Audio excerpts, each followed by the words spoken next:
UGC-யால் அங்கீகரிக்கப்பட்ட கல்வி நிலையம். உங்கள் கல்வி கனவு நிறைவேறும் இடம். Sathyabama institute of science and technology, Chennai. Okay, ஷோக்குள்ள போயிடலாம். Welcome to comment show. கேள்விக்குள்ள போயிடலாம். முதல் கேள்வி வந்து ராஜேஷ்குமார் கேட்டிருக்காரு. அவை குறிப்பு என்றால் என்ன, அதை நீக்குவதால் என்ன பிரச்சனைங்கிற மாதிரி கேட்டிருக்காரு. நம்ம தமிழ்நாடு சட்டமன்றம் நடந்துகிட்டு இருக்கு. சட்டமன்ற நிகழ்வுகளை ஒட்டி நிறைய கேள்விகள் கேட்கப்பட்டிருக்கு. எல்லாத்தையும் சேர்த்து நம்ம வந்து பதில் சொல்லிடலாம். முதல்ல அவை குறிப்பு அப்படின்னு என்னன்னு கேட்டிருக்காரு. அவையில் நடக்கிற எல்லா விஷயங்களையும் எழுத்துப்பூர்வமாக பதிவு பண்ணுவாங்க, அதான் அவை குறிப்புன்னு வந்து சொல்றாங்க. அதுக்குன்னு ஒரு தனி டிபார்ட்மெண்ட்டே சட்டமன்றத்தில் வந்து இயங்கிட்டு இருக்காங்க. இப்போ நம்ம ஒரு வீடியோ பார்க்கணும் அப்படின்னா அந்த வீடியோவில் என்னென்ன மாதிரி காட்சிகள்லாம் பதிவாகும்? எழுந்திருப்பாரு, உட்கார்ந்துருப்பாரு, சிரிப்பாரு, அந்த மாதிரி வார்த்தைகள் கூட, அந்த மாதிரி ஒரு ஆக்ஷன்ஸ் கூட அதில் வந்து எழுத்த வந்து பதிவு பண்ணியிருப்பாங்க. இப்போ அவை குறிப்பிலிருந்து நீக்கப்படுது அப்படின்னு வந்து சபாநாயகர் சொல்றாருன்னா அது வந்து நீக்கப்படும். இப்போ ஒரு சில வார்த்தைகள் வந்து சட்டமன்ற மரபுக்கு மீறியதாக இருக்கும், இல்லை சிலர் மனதை புண்படுத்துகிற மாதிரி இருக்கும். அந்த மாதிரி சொற்கள் எல்லாமே அவை குறிப்பில் இடம் பெறாது. இதை முடிவெடுக்கிற முழு அதிகாரமும் அவைத்தலைவருக்கு தான் உண்டு. இப்போட மனோ தங்கராஜ் வந்து பேசிக்கிட்டே இருந்தார். அவர் மனோ தங்கராஜ் நீங்கள் பேச எதுவுமே அவை குறிப்பில் இடம் பெறாது அப்படிங்கிற மாதிரி அப்போ வந்து சொல்லியிருந்தார். ஏன்னா இறுதியான முடிவு அவைத்தலைவர் தான் எடுப்பாங்க. ஒவ்வொரு நாள் நிகழ்வுகளையும் எழுத்துப்பூர்வமாக்கி அவைத்தலைவருக்கு வந்து அனுப்பி வைப்பாங்க. அவைத்தலைவர் அது ஒப்புதல் கொடுப்பார். இப்போ சில பேர் வந்து சில வார்த்தைகள் மட்டும் நீக்கிடுவாங்க. சில பேர் பேசுறப்ப இந்த வார்த்தைகள் உகந்ததல்ல அப்படின்னு சொல்லி நீக்கிடுவாங்க. அப்போ அந்த சட்டமன்ற உறுப்பினர் முறையீடு வந்து செய்யலாம் அவைத்தலைவர்கிட்ட. ஆனால் அவைத்தலைவர் முடிவே இறுதியானது. இதுல வந்து யாரும் மாற்றவே முடியாது. அதான் அவை குறிப்புல இருந்து நீக்கப்படுது. அவை குறிப்புல நீக்கப்பட்ட சொற்களை பப்ளிஷ் பண்றதோ இல்லை வந்து பேசுறதோ கூட சட்டத்துக்கு புறம்பானதுதான். அதுக்கு தண்டிக்கவும் படலாம். நம்ம சபாநாயகரால நம்ம வந்து தண்டிக்கப்படலாம். இதெல்லாம் தாண்டி சட்டமன்றத்துக்குலாம் நாங்கள் போய் நேரில் பார்க்கணும்னா என்ன பண்ணலாம் நிறைய நேர்கள் வந்து கேட்டிருந்தாங்க. சட்டமன்றத்து நிகழ்வு நீங்கள் நேரில் வந்து பார்க்கணும்னா சட்டமன்ற உறுப்பினர்கள் எல்லாருக்கிட்டையும் அதுக்கான பாஸ் வந்து இருக்கும். அந்த பாஸை வாங்கிட்டு இங்கே சட்டமன்ற அந்த அலுவலகத்தில் வந்து கொடுத்துட்டு பர்மிஷன் வாங்கிட்டு நீங்கள் வந்து போகலாம். 11 வயதுக்கு உட்பட்ட குழந்தைங்களுக்கு அனுமதி வந்து கிடையாது. அதே மாதிரி நீங்கள் பாஸ் வாங்கினீங்கன்னா அரை மணி நேரம் மட்டும்தான் வந்து பார்க்க முடியும். அதே மாதிரி சபாநாயகர் மாடம்னு ஒன்று இருக்கு, அங்கே மட்டும் 1 மணி நேரம் உட்காந்து வந்து பார்க்கலாம். அதே மாதிரி கேள்வி நேரத்தை 1 மணி நேரம் உட்காந்து வந்து பார்க்கலாம். நிச்சயமா ஒன்று பார்க்கணும். அரசியல் ஆர்வம் உள்ள எல்லாருமே தமிழ்நாடு சட்டமன்றத்துல நேரடியாக பார்த்தீங்கன்னா அந்த அனுபவமே ரொம்ப வித்தியாசமாக தான் இருக்கும். ஆமாம், இப்போ நாடாளுமன்றமும் நடந்துட்டு இருக்கு, சட்டமன்றமும் நடந்துட்டு இருக்கிறதுனால அவை குறிப்புனா என்னன்னு தெரிஞ்சுக்கணும்னு நினச்சிருக்காங்க. ஆமாம், அதனால தான் இந்த கேள்வி வந்திருக்கு. டியூட் ஆஃப் அப்படிங்கிற ஒரு யூடியூப் அக்கௌண்ட்ல இருந்து ஒரு கேள்வி வந்திருக்கு. ஹரியானா மாநிலத்தோட செகண்ட் லாங்குவேஜ் தமிழ் தான், அதை பற்றி கொஞ்சம் பேசுங்க அப்படிங்கிற மாதிரி. ஹரியானா மாநிலத்தோட செகண்ட் லாங்குவேஜாக தமிழ் இருந்தது 1966 2010 வரையும் ஒரு செய்தி வந்து வேகமாக பரவிட்டு இருந்தது. இந்த செய்தி எந்த காலகட்டத்தில் ரொம்ப அதிகமாக பரவ ஆரம்பிச்சுன்னா 2019 அங்கே பாஜக முதல்வராக இருக்க மனோகர்லால் கட்டார் அவர் வந்து இப்போ மத்திய அமைச்சராக இருக்கார். அந்த டைமில் அவர் தான் பாஜக சிஎம்மாக இருந்தார் ஹரியானாக்கு. அவர் பேசுகிறப்ப தமிழ்லேயே கொஞ்சம் நேரம் பேசியிருந்தார். வணக்கத்தில் ஆரம்பித்து எல்லாரும் ஆமாம் நிறைய பேர் வணக்கம் மட்டும் பேசுவாங்க. ஆனால் இவர் வந்து கொஞ்சம் நேரம் தமிழ்லேயே பேசினார். என்ன சொல்லியிருந்தார் அப்படின்னா, நான் வந்து ஃபஸ்ட்டு இங்கிலீஷில் ஆரம்பித்து நான் வந்து ஃபஸ்ட்டு தமிழ்நாட்டுக்கு போனேன். அங்கே சென்னை, சேலம், ஈரோடுலலாம் இருந்தேன். ஒரு 20 நாள் தான் இருந்தேன். ஆனால் எனக்கு வந்து அது பார்த்தோன்னே எனக்கு தமிழ் மொழி மேலே ஒரு அன்பு வந்துச்சு. அதனால பெங்களூரில் நான் திரும்ப வந்ததுக்கப்புறம் அங்கே கற்றுக்கிட்டேன் தமிழை. அதனால எனக்கு தமிழ் மக்கள் யாரையாவது பார்த்தா நான் தமிழில் தான் பேசுவேன் அப்படின்லாம் வந்து மனோகர்லால் கட்டார் வந்து சொல்லியிருந்தாரு. இது எங்கே பேசியிருந்தாருன்னா, அங்கே உள்ள அந்த சண்டிகர் தமிழ் சங்கத்தில் பொங்கல் விழாக்கு அவரை கூப்பிட்டுருந்தாங்க. அதில் தான் பேசினதாக சொல்கிறாங்க. அங்கே வந்து அதுக்கப்புறம் தமிழில் என்ன பேசினார்னா, நீங்கள் சண்டிகரில் உள்ள கோயிலெலாம் நல்லா மெயின்டைன் பண்ணுறீங்க, நான் அங்கே வரணும்னு ஆசைப்பட்றேன். அதே மாதிரி வந்து நீங்கள் வந்தாரை வாழ வைக்கிறது தமிழ்நாடு மட்டும் இல்லை ஹரியானாவும் தான், நீங்கள் இங்கே வந்துட்டோமேன்னு கவலைப்பட வேணாம், இதுவும் உங்கள் நாடு தான் அப்படிலாம் சொல்லி பேசியிருந்தாரு. தமிழ்நாடுன்னு ஒன்று, ஹரியானாவும் உங்கள் நாடு தான், அது ஹரியானா நாடுன்னு சொல்லிட்டு அவர் சொல்லிட்டாரு. அதுக்கப்புறம் அங்க பேசிட்டு அந்த டைம்ல தான் வந்து பயங்கர வைரல் ஆச்சு. அந்த டைம்ல தமிழ் ஆட்சி மொழியா அங்க இருந்திருக்கு அப்படிங்கிற ஒரு செய்தி வந்து பரவுச்சு. இதுக்கு ஒரு கதையும் இருக்கு. இது என்ன சொல்றாங்கன்னா, ஹரியானா மாநிலம் நம்ம எல்லாருக்குமே தெரியும், பஞ்சாப்ல இருந்து பிரிஞ்சு வந்தது தான் அந்த ஹரியானா மாநிலம். மனோகர்லால் கட்டார் கூட பஞ்சாபி தான். ஆனால் அந்த ஹரியானாவில் பஞ்சாபி பேசுகிற மக்களும் அதிகம் இருக்காங்க. ஆனால் அதை விட அதிகம் ஹிந்தி பேசுகிற மக்கள் தான் இருக்காங்க. ஸோ ஹிந்தி தான் அங்கே ஆட்சி மொழியாக இருக்கணுங்கிறத முடிவு பண்ணிட்டாங்க. அதனால முதல் ஆட்சி மொழி அங்கே அலுவல் மொழி வந்து ஹிந்தி தான். இந்த ஹிந்தி 2வது ஆட்சி மொழி வந்து வரணும் அப்படின்னு சொல்லிட்டு அங்க உள்ள பஞ்சாபி மக்கள் கோரிக்கை வச்சுதான் இந்த கதையில வருது. இது கதை தான். இதுல வந்து பஞ்சாபி மக்கள்லாம் வந்து இங்க 2வது ஆட்சி மொழியாவது பஞ்சாபி மொழியை வைக்கணும் அப்படின்னு சொல்லி கோரிக்கை வச்சதா சொல்றாங்க. அப்ப என்ன பண்ணியிருக்காரு, பன்சிலால் அப்படிங்கிறவர் தான் அங்க வந்து கதைக்குள்ளே இவ்வளவு வருதா? கதைக்குள்ளே வருது. பன்சிலால் அப்படிங்கிறவர் அங்க முதலமைச்சரா இருந்தாரு. அவர் வந்து என்ன யோசிச்சிருக்காரு அப்படின்னா, அந்த கதையில என்ன யோசிச்சிருக்காருன்னா, நம்ம வந்து இந்தி அலுவல் மொழியா இருக்கு, இப்போ பஞ்சாபியை வந்து இங்க 2வது அலுவல் மொழியாக கொடுத்தா ஹிந்தியோட வளர்ச்சிக்கு அது தடையா இருக்கும். ஏன்னா அவர் ஹிந்தி பேசுறவர், பஞ்சாபி பேசுறவர் கிடையாது. அதனால அவர் அப்படி நினைச்சாராம், நம்ம பஞ்சாபி மொழியை கொண்டு வந்தா இங்க வந்து ஹிந்தி வளராது, அதனால தென்னிந்திய மொழியை சம்பந்தமே இல்லாம கொண்டு வந்து இங்க வைக்கலாம்னு சொல்லிட்டு வச்சாராம். சரி, அது ஏன் தமிழ், இங்கதான் வந்து தெலுங்கு இருக்கு, கன்னடம் இருக்கு, ஏன் தமிழ்ல வச்சாரு, மலையாளம் இருக்கு, ஏன் தமிழ்ல வச்சாரு அப்படிங்கிற கேள்விக்கும் ஒரு லாஜிக் இருக்கு அந்த கதையில. என்ன லாஜிக் அப்படின்னா, இந்த மாதிரி அங்க வந்து ஹிந்தி எதிர்ப்பு போராட்டம் அந்த டைம்ல தமிழ்நாட்டுல பெரிய அளவுல நடந்துட்டு இருந்தது.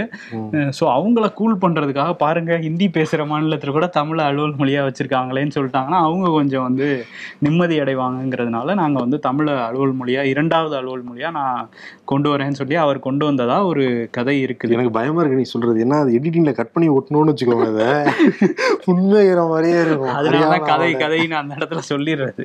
அதனால என்னன்னா, இந்த கதையை வந்து இந்த கதையில இப்ப தமிழ் சொன்னா இதை எடுத்துட்டு தெலுங்கு கூட போட்டுக்கலாம், அது ஒரு கதை இருக்கு. இந்த தெலுங்கு கதை நம்ம தமிழ் கதையோட அதிகமா பரவி இருக்கும் போல. அதனால வந்து 2020 அங்க உள்ள முதன்மை செயலாளர் வந்து முதல்வரோட முதன்மை செயலாளருக்கே ஒரு சந்தேகம் வந்துருச்சு, என்னப்பா எல்லா பக்கமும் வந்து நம்ம தெலுங்கு வந்து திரும்பியும் ஆட்சி மொழியா 2வது ஆட்சி மொழியா அறிவிக்க போறோம்னு சொல்றாங்களே, என்னதான் நடக்குது, எப்படி இந்த தெலுங்கு வந்து இங்க வந்தது அப்படின்னு சொல்லி விசாரிக்க சொல்லியிருக்காங்க. இது நிஜம், திரும்ப நிஜத்துக்கு வந்து தெளிவா சொல்லுப்பா, பாதி இது கற்பனையா சொல்றேன், பாதி இது நிஜத்துல சொல்றேன். பரவன ரூமர் அது கதையா பரவிட்டு இருந்துச்சு. இப்ப இந்த கதை பரவனதுல இந்த தெலுங்கு கதை ஓவரா ஹிட் ஆயிடுச்சு போல. அதனாலதான் முதல்வர் அலுவலகத்துல இருந்தே கூப்பிட்டு இது என்ன பிரச்சனை அப்படிங்கறத 2020 கேட்க சொல்றாங்க. இது என்ன, ஏன் தெலுங்கு வந்து இங்க 2வது ஆட்சி மொழியா வரப்போகுதுன்னு சொல்லி எல்லா பக்கமும் பேசுறாங்க. ஏற்கனவே எதுவும் இருந்திருக்கா, திரும்ப வரப்போகுது அப்படின்லாம் வேற சொல்றாங்க. தெரியல. ஏன்னா வந்து அந்த கதையில என்ன வந்திருக்குன்னா, 2010 நீக்கிட்டாங்க, பஞ்சாபியை அறிவிச்சிட்டாங்க, அப்போ வந்து தமிழை நீக்கிட்டாங்கன்னு அந்த தமிழ் கதையில வருது, தெலுங்கு கதையில தெலுங்கு நீக்கிட்டாங்கன்னு வருது. இப்ப திரும்ப சேர்க்க போறாங்கிறது பரவணும்னு பயந்துட்டாங்க முதல்வர் அலுவலகத்துல. என்ன கதை இதுன்னு போய் விசாரிங்கன்னு ஒரு அசைன்மெண்ட் கொடுத்திருக்காங்க.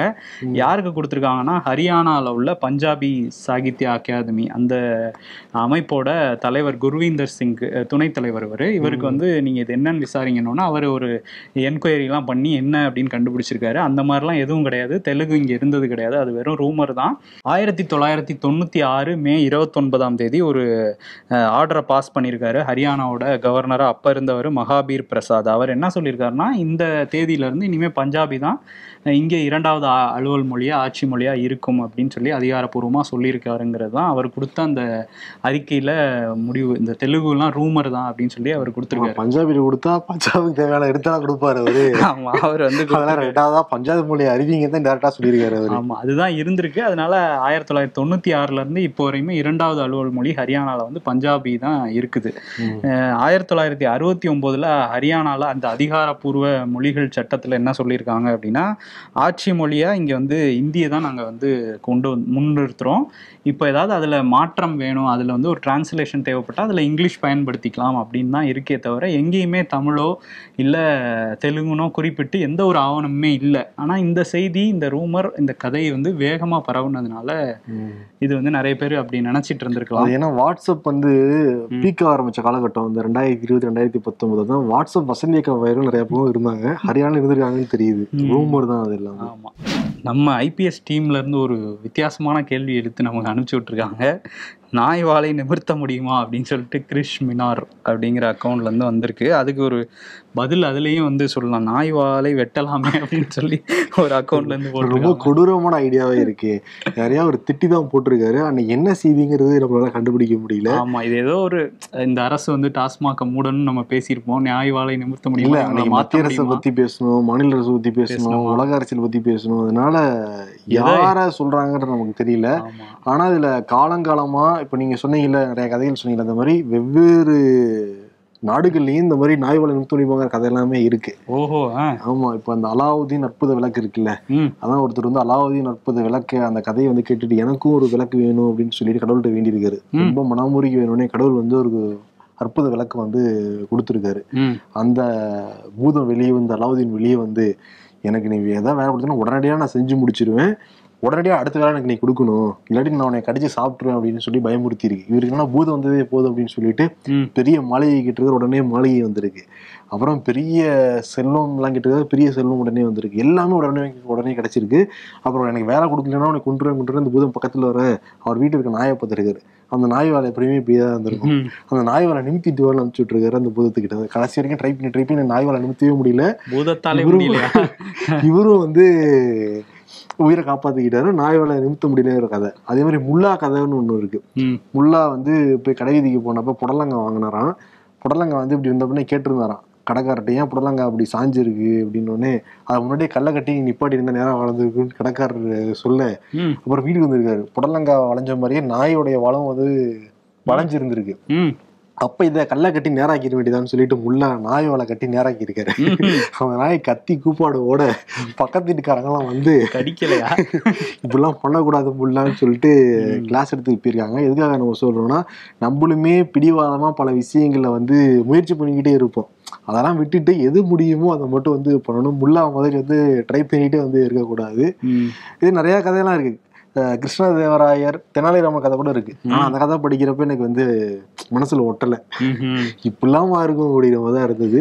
நிறைய கதைகள் இருக்கு. இதுல என்னன்னா முல்லா கதையை தான் நம்ம வந்து எடுத்துக்கணும். சில விஷயங்கள்லாம் விதண்டாவாதமாக தீவிரமாக இதெல்லாம் நம்ம பண்ணியே தீர்வோம்னு சொல்றதுக்கு டைம் வேஸ்ட் பண்ணாம என்ன முடியுமோ அதை வந்து பண்ணிட்டு போகணும். எதிர்கட்சி தலைவர் ராகுல் காந்திக்கு என்னென்ன சலுகைகள்லாம் கிடைக்கும் அப்படின்னு சொல்லி கேட்டிருக்காரு பாலாஜி அப்படிங்கிற நேயர். அவருக்கு வந்து எதிர்கட்சி தலைவர்ங்கும் போது சில அதிகாரங்கள்லாம் இருக்கு. ஏன்னா 10 வருஷமா இந்தியாவில் எதிர்கட்சி தலைவரே இல்லை, எதிர்கட்சியே கிடையாது. ஏன்னா 10% 543ல் 10% எம்பிக்கள் வச்சிருந்தாதான் அந்த கட்சி எதிர்கட்சி ஆக முடியுங்கிற விதி இருக்கு. 54 எம்பிக்கள் கூட காங்கிரஸ்க்கு கிடைக்கல போன 2 தேர்தலையும். போன தேர்தலில் 2019 52 பேர், அதுக்கு முன்னாடி 14ல் 44 எம்பிக்கள் தான் காங்கிரஸ் சார்பில் ஜெயிச்சாங்க. இப்போதான் வந்து 99 வந்து எம்பிக்கள் வந்து ஜெயிச்சிருக்காங்க. இருந்தா கூட 2 சுயேட்சை எம்பிக்கள் வந்து காங்கிரஸ் சேர்ந்ததுனால 101 உயர்ந்திருக்குங்கிறாங்க காங்கிரஸ் கட்சி சார்பா இருந்து. ஆமா, அதனால வந்து எதிர்கட்சி தலைவர் யாரா இருக்கும் அப்படிங்கிற பேச்சு இருந்தாலும் ஆரம்பத்துல இருந்தே ராகுல் காந்தி தான் இருக்கணும்னு காங்கிரஸ் தொண்டர்கள் நிர்வாகிகள் எல்லாரும் சொல்லிட்டே இருந்தாங்க. அதை இப்போ வந்து போன வாரத்தில் அறிவிச்சும் இருக்காங்க. காங்கிரஸ்லேருந்து சோனியா காந்தி கடிதமும் வந்து எழுதியிருந்தாங்க சபாநாயகருக்கு. அதனால அவர் வந்து அந்த சபாநாயகர் தேர்தல் நடந்தப்போ ஓம் பிர்லாவை கூட்டிகிட்டு போகிறது அது மரபுப்படி எதிர்கட்சி தலைவரும் சேர்ந்து தான் கூட்டிகிட்டு போகணும். அப்படிங்கிறனால மோடி, அவர், அப்புறம் நாடாளுமன்ற விவகாரத்துறை அமைச்சர் கிரண் ரிஜிஜு 3 பேரும் கூட்டிகிட்டு போனாங்க. எதிர்கட்சி தலைவராக ஆனதுக்கப்புறம் நிறைய தலைவர்கள் வந்து வாழ்த்தெல்லாம் சொல்லியிருந்தாங்க. இங்கே தமிழ்நாட்டில இருந்தும் வாழ்த்தெல்லாம் வந்து சொல்லியிருந்தாங்க. பிக் பிரதர் வாழ்த்திருந்தாரு. ஆமாம், அவர் திமுக தலைவர், தாவேகா தலைவர் வரையும் வாழ்த்திருந்தாங்க. எல்லாருக்குமே அவர் பதில் பதிவும் வந்து போட்டிருந்தாரு, நன்றியெல்லாம் தெரிவிச்சிருந்தாரு. அது என்ன சலுகை அப்படின்னா, முதல்ல இந்த எதிர்கட்சி தலைவர் அப்படிங்கிறது ஒரு ஜனநாயக நாட்டுக்கு ஒரு மிக முக்கியமான ஒரு தேவை தான் எதிர்கட்சி அப்படிங்கிறது. அந்த தலைவர் பதவி இப்போ தான் வந்து 10 வருஷம் கழிச்சு நமக்கு இந்தியாவில் கிடச்சிருக்கு. அதுக்கு வந்து இதுக்கு முன்னாடி இந்த காந்தி குடும்பத்திலேருந்து 3 பேர் வந்து, இவர் 3வது நபர் எதிர்கட்சி தலைவராகிறது. இதுக்கு முன்னாடி ராஜீவ் காந்தி இருந்திருக்காரு விபி சிங் கவர்மெண்ட்டில், அதே மாதிரி வாஜ்பாய் கவர்மெண்ட்டில் சோனியா காந்தி இருந்திருக்காங்க. இவர் வந்து எந்த அமைச்சர் பதவியோ இல்லை எந்த பதவியிலையுமே 2004 14 வரை யூபிஏ கவர்மெண்ட் காங்கிரஸ் தலைமையில் இருந்தால் கூட அப்போ அமைச்சரெல்லாம் இவர் இருந்ததில்லை. இப்போதான் முதல் முறையாக நாடாளுமன்றத்துக்குள்ள ஒரு முக்கியமான பதவி வந்து அவருக்கு கிடைச்சி உள்ளே வந்திருக்காரு ராகுல் காந்தி. அவருக்கு என்ன இதுனா, இப்போ எதிர்கட்சி தலைவர்னா ஒரு கேபினெட் மினிஸ்டருக்கு இணையான ஒரு அந்தஸ்து வந்து கொடுப்பாங்க. நாடாளுமன்றத்தில் அவருக்குன்னு ஒரு தனி அறை இருக்கும், அவருக்குன்னு பணியாளர்களும் கொடுப்பாங்க, நாடாளுமன்ற பணியாளர்கள். இது வந்து அமைச்சர்களுக்கு மட்டும்தான் அங்கே இருக்கும். அதே அளவிலான அறை வந்து இவருக்கும் வந்து இனிமேல் ஒதுக்கப்படும். இதை தாண்டி வந்து ஏற்கனவே எலெக்ஷன் கமிஷனரை தேர்ந்தெடுக்கிறதுக்கு ஒரு புதிய சட்டம் கொண்டு வந்திருக்காங்கல்ல, அதில் வந்து ஒரு அமைச்சர், ஒரு பிரதமர், அதுக்கப்புறம் எதிர்கட்சி தலைவர், அதில் வந்து இப்போ ராகுல் காந்திக்கு இடம் இருக்கும். இருந்தாலும் அது 2-1 அப்படின்னு இருக்கு. அது எதிர்கட்சி இல்லாத போதே ஆதிர் ரஞ்சன் சௌத்ரிக்கு அதுல இடம் கொடுத்தாங்க. அதே மாதிரி வந்து சிபிஐ டைரக்டரை வந்து தேர்வு பண்றது, தேசிய மனித உரிமை ஆணையத்தோட டைரக்டரை தேர்வு பண்ற குழு, அதே மாதிரி சென்ட்ரல் விஜிலன்ஸ் ஏஜென்சியோட அந்த டைரக்டரை தேர்வு பண்ணுறது, இதில் எல்லாத்துலேயுமே வந்து எதிர்க்கட்சி தலைவருக்கு ஒரு இடம் உண்டு. அங்கே இறுதி முடிவை பிரதமர் தான் எடுப்பார் அப்படின்னு இருந்தால் கூட அந்த எதிர்குறலை வந்து பதிவு பண்ண முடியும். இன்னொன்று, எதிர்க்கட்சியிலேருந்து ஒரு ஆள் உள்ளே போய் என்ன நடக்குதுங்கிறத அங்கே தெரிஞ்சுக்கிறதுக்கான வாய்ப்பும் இந்த முறை வந்து கிடச்சிருக்கு. அது வந்து ராகுல் காந்திக்கு அங்கே ஒரு இடம் இருக்குது அப்படிங்கிறது. இதை தாண்டி வந்து இவருக்கு வந்து பாதுகாப்பு Z+ செக்யூரிட்டி வரையும் இவர் கொடுப்பாங்க, அமைச்சர்கள் கொடுக்குற மாதிரியே இவர் கொடுப்பாங்க அப்படின்னு வந்து சொல்கிறாங்க. இதுக்கு தனி சம்பளமும் உண்டு, MP சம்பளத்தை தாண்டி இதுக்கு தனி சம்பளமும் உண்டுன்னு சொல்கிறாங்க. மொத்தமாக 3.3 லட்சம் வந்து இவருக்கு சம்பளம் இருக்கலாம்னு தேசிய ஊடகங்கள்லாம் வந்து சொல்கிறாங்க. அதை நம்ம இங்கே சொல்கிறோம். அலவன்ஸும் தனியாக MP அலவன்ஸ் தவிர இவருக்கு எதிர்க்கட்சி தலைவருங்கிறதுக்கான அலவன்ஸும் உண்டு அப்படிங்கிற மாதிரி சொல்கிறாங்க. நமக்கு தெரியும், எதிர்க்கட்சி தலைவர்னால் அந்த சபாநாயகர் இருக்கையிலேருந்து பார்க்கும்போது லெஃப்ட் சைடில் முதல் சீட்டு வந்து எதிர்க்கட்சி தலைவருக்கு தான் உண்டு. அந்த இடம் அவருக்கு வந்து இனிமேல் அவருக்கு தான், ராகுல் காந்திக்கு தான். அதே மாதிரி 2 அவைகளுக்கும் அவர் போகலாம். இப்போ குடியரசுத் தலைவர் உரை இது பண்ணுறாங்கன்னா 2 அவைகள்லையும் அவருக்கு முதல் வரிசையில் இடம் ஒதுக்கப்படும் எதிர்க்கட்சி தலைவருக்கு. இதை தாண்டி வந்து பொது நிறுவனங்கள், அப்புறம் பொது கணக்குகள், அந்த மத்திய அரசோட வருமானம், வருவாய் இதெல்லாம் ஹேண்டில் பண்ணுற அந்த பொது கணக்கு குழு, நாடாளுமன்ற குழு, அதுலேயுமே இவருக்கு வந்து இடம் உண்டு அப்படின்னு சொல்கிறாங்க. நாடாளுமன்ற கூட்டுக்குழுலையும் இவருக்கு வந்து ஒரு முக்கிய இடம் இருக்கும் எதிர்க்கட்சி தலைவருக்கு அப்படின்னு வந்து சொல்கிறாங்க. முன்னாடி மாதிரி இருக்காது, கடந்த 10 ஆண்டுகள் மாதிரி அவ்வளோ ஈஸியாக அந்த கவர்மெண்ட்டை வந்து அவங்க நினச்சதை பண்ணிட முடியாது. ஏன்னா எதிர்க்கட்சி தலைவருக்கு எல்லா குழுவிலையும் இடம் இருக்குது. அதை தாண்டி நாடாளுமன்றத்தில் முக்கியமான கேள்வி எழுப்புறதுக்கான அதிகாரமும் இப்போ அவருக்கு இருக்குது அப்படிங்கிறது சொல்கிறாங்க. நீங்கள் விவாதமே இல்லாமல் ஒரு பில்லை பாஸ் பண்ணுறதுங்கிறது இனிமேல் பாசிபிளே கிடையாது, போன அவையிலலாம் பண்ண மாதிரி பண்ண முடியாதுன்னு இப்போ சொல்கிறாங்க. எல்லாமே சொல்லிட்டு தான் இருக்காங்க, ஆனால் நடக்கிறது நடந்துக்கிட்டு தான் இருக்குது. ஏன்னா துணை சபாநாயகர் அரசியல் சட்டத்திலேயே இருக்கு, துணை சபாநாயகரை அவங்க ஒத்துக்கவே கிடையாது. இன்னொன்னு, என்னன்னாலும் பண்ண முடியாதுன்னா சொல்றப்ப திருமாவளவன் ஒரு கோரிக்கை வச்சுட்டு மைக் ஆஃப் பண்ணிட்டு தான் போறாங்க. ஆனா என்னன்னாலும் பண்ண முடியாதுன்னா அவங்க என்ன பண்ணணும்னு நினைக்கிறாங்களோ NDA கவர்மெண்ட் அதை பண்ணிக்கிட்டு தான் வந்து இருக்காங்க. முக்கியமா ராகுல் காந்தி அந்த பதவியேற்பு அப்ப அரசியல் சாசனம் வச்சுதான் பதவி ஏற்றுக்கிட்டாரு. அப்புறம் வந்து ஓம் பிர்லா இல்லை, அதுக்கு முன்னாடி மகதாப் இருந்தார். போய் வாழ்த்துலாம் கை கொடுத்து வாழ்த்து சொல்றப்ப பக்கத்துல அவை காவலரும் நின்றுகிட்டு இருந்தார், அவருக்கும் வந்து வாழ்த்து சொன்னார். அந்த வீடியோக்களும் வந்து பகிரப்பட்டிருந்தது. இன்னொன்று என்னன்னா, எலெக்ஷன் அப்ப ஒரு தாடியெல்லாம் ட்ரிம் பண்ணாம சுத்திக்கிட்டு இருந்தார் ராகுல் காந்தி. எதிர்கட்சி தலைவர் தாடியெல்லாம் ட்ரிம் பண்ணி முடியெல்லாம் வெட்டி டை மட்டும் அடிக்கல, கேஷுவல் லுக்ல வந்துகிட்டு வந்திருக்காரு. ஆனா இப்போ இந்த நாடாளுமன்றத்துல ஒரு வித்தியாசமான நிகழ்வு. இவர் வந்து 5வது முறையா MP ஆயிருக்காரு, 2004 இருந்து இப்போ 24 வரையும். ஆனா இந்த போன முறை வரையுமே 2019 வரையுமே அவங்க அம்மா வந்து மக்களவை MP-யா தான் இருந்தாங்க, பக்கத்துல இருப்பாங்க சோனியா காந்தி. இப்ப வந்து இவர் மட்டும்தான் மக்களவையில இருக்க போறாரு, அவங்க மாநிலங்களவையில இருக்க போறாங்க. இருந்தாலும் வயநாட்டுல ஜெயிச்சா பிரியங்கா காந்தி வந்து கூட வருவாங்க, பக்கத்துல வருவாங்க. இல்ல ஏன்னா பின்வரிசையில கூட இடம் கிடைக்கும். ஏன்னா முக்கியமானவங்களுக்கு எல்லாமே முன்வரிசையில் இடம் கொடுத்துருக்காங்க. அகிலேஷ் யாதவ் உட்கார்ந்திருக்காரு, அகிலேஷ் யாதவுக்கு பின்னாடி பிம்பிள் யாதவ். அதான் எனக்கு பாக்குறப்ப அவர் சந்தோஷப்படுவாரா இல்ல வேதனைப்படுவாரா? அகிலேஷ் யாதவ் பக்கத்துல அன்னைக்கெல்லாம் வந்து அவதேஷ் பிரசாத் அந்த ஃபைசாபாத்ல அயோத்தியை அடக்குன தொகுதியில ஜெயிச்சவருக்கு இடம் கொடுத்து, அவர் தான் பக்கத்துல உட்கார்ந்துருக்காரு. பின்னாடி அகிலேஷ் யாதவ் வந்து பின்னாடி திரும்பினா மனைவி தான் உட்காந்துருப்பாங்க, டிம்பிள் யாதவ். வீட்லயும் டிம்பிள் யாதவ் தான் இருப்பாங்க, மக்களவையிலயும் டிம்பிள் யாதவ் தான் இருப்பாங்க. நிறைய கேள்வி கேட்கலாம் அவர்கிட்ட, அகிலேஷ் யாதவ் கிட்ட. இதுல வந்து வாரிசு அரசியலுக்கு அவங்களுக்கு பாயிண்ட் வேற எடுத்து கொடுத்துருக்காங்க, பக்கத்துல உட்காந்துருப்பாங்க. இவங்க அதை எப்படி சமாளிப்பாங்கன்னா பாருங்க, நாங்க குடும்பத்தோட மக்கள் பணியில இருக்கோம், நீங்கெல்லாம் அவங்கெல்லாம் மக்கள் பணியில ஈடுபடுத்தலன்னு சொல்லுவாங்க. ஆமா, இப்ப 2 அவையிலும் சுவாரஸ்யமா நடந்துக்கிட்டு, நாடாளுமன்றமும் சரி அதே மாதிரி சட்டமன்றமும் சரி. இதுல முக்கியமான விஷயம் என்னன்னா, சபாநாயகர் 2 சபாநாயகரும் அவங்க அவைக்குள்ள வந்தாங்கன்னா அவை உறுப்பினர் எல்லாருமே எந்திரிச்சு நிக்கணும் எப்ப அவைக்குள்ள வந்தாலுமே. அதே மாதிரி பேசுறப்ப ஆனரபிள் ஸ்பீக்கர் அப்படின்னு தான் சொல்லிட்டு வந்து பேசணும். இங்கேயுமே பேரவைத் தலைவர் அவர்களேன்னு சொல்லிட்டு தான் பேச ஆரம்பிக்கணும். அதே மாதிரி பேரவைத் தலைவர் எந்திரிச்சு நின்னாருன்னா எல்லாரும் வந்து எழுந்திரிச்சு வந்து நிக்கணும். அதே மாதிரி பேரவைத் தலைவர் வணக்கம் சொல்லிட்டு தான் பேசவே வந்து ஆரம்பிக்கணும். அதே மாதிரி அவையிலிருந்து வெளியில போறாங்கன்னா பேரவைத் தலைவர் திருப்பி வணக்கம் சொல்லிட்டு தான் வந்து வெளியில வரணும். இப்ப ஒரு உறுப்பினர் பேசிக்கிட்டு இருக்காரு அப்படின்னா அவைத்தலைவர் அவரை பார்த்துட்டு இருக்காருன்னா நடுவில் எந்திரிச்சு போறவங்க குறுக்கால போகக்கூடாது.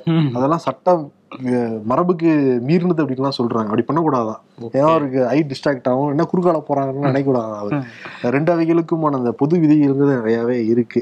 அடுத்த கேள்வி வந்து விக்கிலீக்ஸ் அந்த நிறுவனத்தோட தலைவரை வந்து ரிலீஸ் பண்ணியிருக்காங்கன்னு சொன்னீங்களே, அவர் என்னெல்லாம் பண்ணார் இன்னும் கொஞ்சம் டீட்டெயிலாக சொல்லுங்க அப்படின்னு சொல்லி கேட்டிருக்காங்க. விக்கிலீக்ஸ் அப்படிங்கிறது எல்லாருக்குமே தெரிஞ்ச ஒரு பரபரப்பை ஏற்படுத்தின ஒரு பேர். அந்த பேரோட சேர்ந்து இப்போ ஜூலியன் அசாஞ்சே, அதுதான் அவர் தான் நிறுவனர். அவர் பேரும் வந்து இப்போ உலகம் முழுக்க பேசிகிட்டு இருக்காங்க. நம்ம அன்னைக்கும் வந்து செய்தியில் வந்து அதை சேர்த்துருந்தோம். அவர் யார் அப்படின்னா, அவர் வந்து ஹேக்கிங்கில் ரொம்ப ஒரு கில்லியாக இருந்திருக்காரு. ஹேக் பண்ணி அந்த மற்ற நாடுகளோட அந்த ரகசியங்களை எடுத்து விக்கிலீக்ஸ் தளத்தில் வெளியிட்டது தான் பெரிய பிரச்சனையாச்சு. இவர் வந்து சின்ன வயசுலேருந்தே அந்த கம்ப்யூட்டர் தொடர்பான அந்த டெக்னாலஜியில் ரொம்ப ஆர்வத்தோட நிறைய விஷயங்களை கற்றுக்கிட்டு வச்சுருந்துருக்காரு. இவர் வந்து ஒரு கணினி பாதுகாப்பு ஆலோசகராகவும் வேலை பார்த்துருக்காரு. அதுக்கப்புறம் ஒரு ஜேர்னலிஸ்டாகவும் சில விஷயங்கள்லாம் பண்ணிட்டு இருந்திருக்காரு. இவர் வந்து 1994 இவரோட நாடு வந்து ஆஸ்திரேலியாவில் தான். அங்கே வந்து குயின்ஸ்லாண்ட் ப்ராவின்ஸில் தான் இவர் வந்து பிறந்து வளர்ந்தது எல்லாம் சொல்கிறாங்க. அங்கே வந்து ஆஸ்திரேலியாவில் இவர் மேலே 1994 அந்த டைமில் மட்டும் ஒரு 30 சைபர் கிரைம் கேசஸ் இருந்திருக்கு. அந்த கேஸில் பெரும்பாலான கேஸை இவர் ஒத்துக்கிட்டு இருக்காரு. நான் தான் ஹேக் பண்ணேன், நான் தான் இதை பண்ணேன் அப்படின்லாம் ஒத்துக்கிட்டு, அதுக்கு வந்து அவங்க அபராதம் தான் விதிச்சிருக்காங்க, சிறை தண்டனையெல்லாம் இல்லை. அதெல்லாம் கட்டியும் இருக்காரு. இந்த வேலையெல்லாம் பண்ணிகிட்டே இருந்தவர் ஒரு கட்டத்தில் 2006 வந்து விக்கிலீக்ஸ் அப்படிங்கிற அந்த விஷயத்தை வந்து தொடங்குறாரு. தொடங்கி இவர் முதல் முறையாக சொமாலியாவில் நடந்த அந்த அதிகாரிகளோட படுகொலையில் யார் யாருக்கு தொடர்பு இருக்குங்கிறத வந்து வெளியிடுறாரு. அதுவே அது சொமாலியாலங்கும்போது அது ஒரு சின்ன அதிர்வலையை தான் வந்து ஏற்படுத்துச்சு. அதுக்கப்புறம் பெரு நாட்டில் நடந்த ஆயில் ஸ்கேமை பற்றி பேசுகிறாரு. இந்த மாதிரி நிறைய விஷயங்கள் அடுத்தடுத்து ஒவ்வொரு நாட்டிலையும் நடந்த விஷயங்களை வீடியோக்கள், சில ஆடியோக்கள், இந்த பெரு ஆயில் ஸ்கேம்லாம் ஆடியோவாக வந்து வெளியிட்டிருந்தார். அதே மாதிரி வீடியோஸும் வெளியிட்டாங்க. ஆவணங்கள் நிறைய டாக்குமெண்ட்ஸ் வந்து பேப்பராக விக்கிலீக்ஸில் வெளியாக ஒரு பரபரப்பாக இருந்தது. இது எப்போ வந்து அவர் மொத்தமாக விக்கிலீக்ஸை பற்றி இந்த உலகமே பேச ஆரம்பிச்சு அப்படின்னா 2010. அப்போ தான் வந்து அமெரிக்காவில் உள்ள இராணுவ ரகசியங்களை வந்து பல லட்சம் பக்கங்களை வெளியிட்டார் அப்படிங்கிறது பிரச்சனையாச்சு. அவர் வந்து என்ன பண்ணியிருந்தார் அப்படின்னா, அந்த ஈராக் போர், அப்புறம் ஆப்கானிஸ்தான் போர்லலாம் போர்க்குற்றங்களில் அமெரிக்கா ஈடுபட்டிருக்கு, அதே மாதிரி மனித உரிமை மீறல்களில் ஈடுபட்டிருக்குன்னு சொல்லி நிறைய டாக்குமெண்ட்ஸை வெளியிட அது அமெரிக்காவே ஒரு ஆடி போயிட்டாங்க. இதனால் பல உயிர்களுக்கு வந்து ஆபத்து வரும் அப்படின்னு சொல்லி அமெரிக்கன் கவர்மெண்ட்லாம் சொன்னாங்க. அந்த எச்சரிக்கைகளையும் மீறி நிறைய ரகசிய ஆவணங்கள் வந்து வெளியாகிட்டே இருந்தது விக்கிலீக்ஸில். அப்போ தான் வந்து அவரை தேடப்படும் குற்றவாளியாக அமெரிக்கா வந்து அறிவித்தாங்க. பிரிட்டன் ஆவணங்களை வெளியிட்டதுனால பிரிட்டன் காவல்துறை இவரை கைது பண்ணுறதுக்காக தான் வெயிட் பண்ணிட்டு இருந்தாங்க. இந்த டைம்ல என்ன ஆயிடுச்சுன்னா, இவர் வந்து ஈக்குவடார் நாட்டோட தூதரகம் இங்கிலாந்துல இருக்கு, அங்க போய் இவர் வந்து எனக்கு வந்து பாதுகாப்பு கொடுங்க அப்படின்னு சொல்லி அங்கே கேட்குறாரு. இவர் சில நாடுகளோட தூதரகங்களில் ட்ரை பண்ணதாகவும் சொல்கிறாங்க. ஆனால் ஈக்குவடார் வந்து ஒத்துக்கிட்டாங்க. இந்த ஈக்குவடார் நாடு ஏன் இவருக்கு அடைக்கலம் கொடுக்கணும் அப்படிங்கிறதுக்கு ஒரு முக்கிய காரணமாக என்ன சொல்கிறாங்கன்னா, அந்த டைமில் ஈக்குவடார் அரசு வந்து ஒரு ஜனநாயக போக்கே இல்லாமல் நடந்துட்டுருக்கு, அவங்க வந்து ஜனநாயகத்தை சீரழிக்கிறாங்க அப்படிங்கிற ஒரு இதெல்லாம் இருந்தது. அதே நேரத்தில் ஜூலியன் அசாஞ்சேவை பிரிட்டனும் அமெரிக்காவும் கைது பண்ணுறதுக்கு எதிர்குரல்களும் வந்துட்டு இருந்துச்சு. ஒரு கருத்து சுதந்திரத்துக்கு நம்ம உலகத்தில் இந்த நாடெல்லாம் வந்து ஆதரவு கொடுக்க மாட்டாங்களா அப்படின்னு குரல் வந்தோன்னா, இதை ஈக்குவடார் வந்து பயன்படுத்திக்கணும்னு நினச்சிட்டு, ஓகே நாங்கள் வந்து கருத்து சுதந்திரத்தை வந்து காக்கிறதுக்காக தான் நாங்கள் இருக்கோம், நீங்கள் வாங்கன்னு சொல்லி அவரை வந்து கழுத்துட்டாங்க. வாங்கி அவரை வந்து கூப்பிட்டு வந்து இதில் வச்சுக்கிட்டாங்க. ஈக்குவடாரோட அந்த தூதரகம் இங்கிலாண்டில் இருக்குது, அங்கே வச்சுக்கிட்டாங்க. அதனால அவர் அங்கே உள்ளே இருக்கிறதுனால அவரை வந்து பர்மிஷன் இல்லாமல் இங்கே ஈக்குவடார் நாட்டோட பர்மிஷன் இல்லாமல் உள்ளே போய் அரெஸ்ட் பண்ண முடியாதுங்கிற ஒரு சூழலில் பிரிட்டன் காவல்துறையும் அவரை கைது பண்ணல. அதே மாதிரி அமெரிக்க அரசும் அவரை வந்து ஒன்றும் பண்ண முடியாமல் இருந்தாங்க. இதுக்கிடையில் வந்து ஸ்வீடன் நாட்டில் அவர் மேலே 2 பெண்கள் வந்து பாலியல் வன்கொடுமை செஞ்சார்னு ஒரு குற்றச்சாட்டை கிளப்புறாங்க. அதுக்கு வந்து ஸ்வீடன் நாட்டு நீதிமன்றமும் நாங்கள் வந்து அவருக்கு அரெஸ்ட் வாரண்ட் வந்து பிறப்பிக்கிறோம்னு சொல்லி அரெஸ்ட் பண்ணுங்கன்னு சொல்கிறாங்க. அப்பையும் வந்து ஈக்குவடார் வந்து அவர் பாதுகாப்பு கொடுக்கறதுனால அவங்களாலையும் அரெஸ்ட் பண்ண முடியல. கிட்டத்தட்ட ஒரு 7-8 ஆண்டுகள் ஆனோன்னா 2019 அதை கைவிட்டுறாங்க. இதுக்கு மேலே இந்த வழக்கு எவ்வளோ நாளாக இது நிலுவையிலே வச்சிருக்குதுன்னு ஸ்வீடன் நீதிமன்றமே கைவிட்டுறாங்க. ஒருவேளை அவர் 2020க்குள்ளே ஸ்வீடன் நாட்டுக்கு வந்து அவர் அரெஸ்ட் பண்ணிடுவோம் அப்படிங்கிற ஒரு இதோட இது பண்ணுறாங்க. இதுக்கிடையில் என்ன ஆகுதுன்னா, 2019 ஈக்குவடார் அரசாங்கத்தோட இவருக்கு சில கருத்து வேறுபாடுகள்லாம் ஏற்படுது. அதனால நாங்கள் வந்து உங்களுக்கு பாதுகாப்பு கொடுக்க முடியாதுன்னு சொல்லி லண்டனில் போலீஸ் வந்து நீங்கள் உள்ளே வந்து கைது பண்ணலாங்கிற அனுமதியும் கொடுத்ததுனால டக்குன்னு வந்து அவரை கைது பண்ணிடுறாங்க. பிரிட்டன் காவல்துறை கைது பண்ணி லண்டனில் சிறையில் அடைச்சி வைக்கிறாங்க அசாஞ்சேவை. அப்போவே அவருக்கு நிறைய ஆதரவாளர்கள் இருந்தாங்க. அவர் வந்து நிறைய அரசோட முகத்திரைகள்லாம் கிழிச்சிக்கிட்டு இருந்தார். இப்போ பாருங்கள் அவர் அரெஸ்ட் பண்ணிட்டீங்கன்னு அவருக்கு ஆதரவான குரல்கள் இருந்தது. அவரோட மனைவி ஸ்டெல்லா அசாஞ்சேவும் தொடர்ந்து வந்து அவருக்காக குரல் கொடுத்துட்டு இருந்தாங்க. இதுக்கிடையில் அமெரிக்கா வந்து அவரை நம்ம நாட்டுக்கு கடத்திடணும், நாடு கடத்தி அவருக்கு தண்டனை கொடுக்கணும்னு அதுக்கான முயற்சிகளில் ஈடுபட்டு இருந்தாங்க. 2022 இங்கிலாந்து அரசு வந்து ஓகே இவர் வந்து நீங்கள் நாடு கடத்திக்கலான்னு அனுமதியும் கொடுத்துட்டாங்க அமெரிக்காவுக்கு. கொடுத்தோன்னே இவர் நீதிமன்றத்துக்கு போக அந்த வழக்கு நடந்துட்டு இருந்ததுனால அப்படியே அவர் வந்து கைது பண்ண முடியாமல், நாடு கடத்த முடியாமல் அமெரிக்கா இருந்தது. இந்த கேப்பில், அந்த 2 வருஷ கேப்பில் 2022, 2024 இந்த 2 வருஷ கேப்புக்குள்ளே தன்னோட வழக்கறிஞர்கள் மூலமாக அமெரிக்க நீதித்துறையோட ஒரு ஒப்பந்தம் போட தயாரானார் அசாஞ்சே. அது பேச்சுவார்த்தையெல்லாம் முடிஞ்சு இப்போ தான் சுமூகமாக முடிஞ்சு இப்போ வந்து விடுதலை ஆகியிருக்காரு. என்ன ஒப்பந்தம் போட்டுக்கிட்டாங்கன்னா, அமெரிக்க நீதிமன்றத்தில் அவர் வந்து நான் செஞ்சது தவறு தான், ரகசிய ஆவணங்களை வெளியிட்டது தவறுன்னு ஒத்துக்கிட்டு அவர் வந்து ஒத்துக்கணும் அப்படிங்கிறது தான் அவங்களோட அமெரிக்காவோட கண்டிஷன். அதுக்கு அசாஞ்சேயோட வழக்கறிஞர்கள் என்ன சொல்லியிருக்காங்கன்னா, அவர் ஒத்துக்குவார் வந்து, ஆனால் இங்கே இங்கிலாந்துலேயே கிட்டத்தட்ட 5 வருஷங்களுக்கு மேலே அவர் சிறையில் இருந்துட்டார், அவருக்கான தண்டனை வந்து கிடச்சிருச்சு, திரும்பியும் வந்து அமெரிக்க நீதிமன்றத்தில் ஒரு தண்டனை கொடுக்கக்கூடாது, அவரை விடுவிச்சிடணும் அப்படின்னு சொன்னோன்னா அதையும் ஏற்றுக்கிட்டாங்க அமெரிக்க நீதித்துறை. அதனால் வடக்கு மெரினா தீவுகளில் உள்ள அமெரிக்க நீதிமன்றத்தில் போய் ஆஜரானார். போன வாரம் மத்தியில் தான் ஆஜராகி அங்கே வந்து நான் ஒத்துக்கிறேன் அப்படின்னு சொல்லி ஒத்துக்கிட்டதுக்கப்புறம் அவரை வந்து விடுவிச்சிட்டாங்க. அங்கேருந்து நேராக ஆஸ்திரேலியாவுக்கு கிளம்பி போனார். அவர் மனைவி வந்து கட்டி அணைச்சி அவங்கள வந்து வரவேற்றிருந்தாங்க. அவரோட ஆதரவாளர்களும் அவருக்கு ஆதரவாக நிறைய பதிவுகள்லாம் போட்டுட்டு இருந்தாங்க. அந்த ஃபோட்டோ பயங்கர வைரல் ஆச்சு. ஜூலியன் அசாஞ்சேக்கு அப்போ தான் உலகம் முழுக்க இவ்வளோ ரசிகர்கள் இருக்காங்கன்னு நிறைய பேருக்கு வந்து தெரிய வந்தது. திரும்பியும் இந்த மாதிரி லீக் பண்ணுவாரா விக்கி லீக்ஸில் பொறுத்திருந்து தான் பார்க்கணும். ஏன்னா ஒரு ஜேர்னலிஸ்ட் எப்பயுமே ஜேர்னலிஸ்டாக தான் இருக்க முடியும். ஆமாம், அவர் வந்து அமைதியாக இருப்பாரா அப்படிங்கிறது தெரியல. ஏன்னா திரும்ப அது உள்ளே இருக்கும்ல, அதனால ஏதாவது பண்ணுவாரோ அப்படிங்கிற மாதிரி தான் இருக்குது. நம்ம அதெல்லாம் வெயிட் பண்ணி தான் பார்க்கணும். நிறைய கேள்விகள் பேசிட்டோம். அடுத்த வாரம் சந்திப்போம். நன்றி. UGCயால் கேட்டகரி 1 அங்கீகரிக்கப்பட்ட கல்வி நிலையம். உங்கள் கல்வி கனவு நிறைவேறும் இடம். Sathyabama institute of science and technology, Chennai. Admission நடைபெறுகிறது. மேலும் விவரங்களுக்கு 9940058263 மற்றும் 9789822251.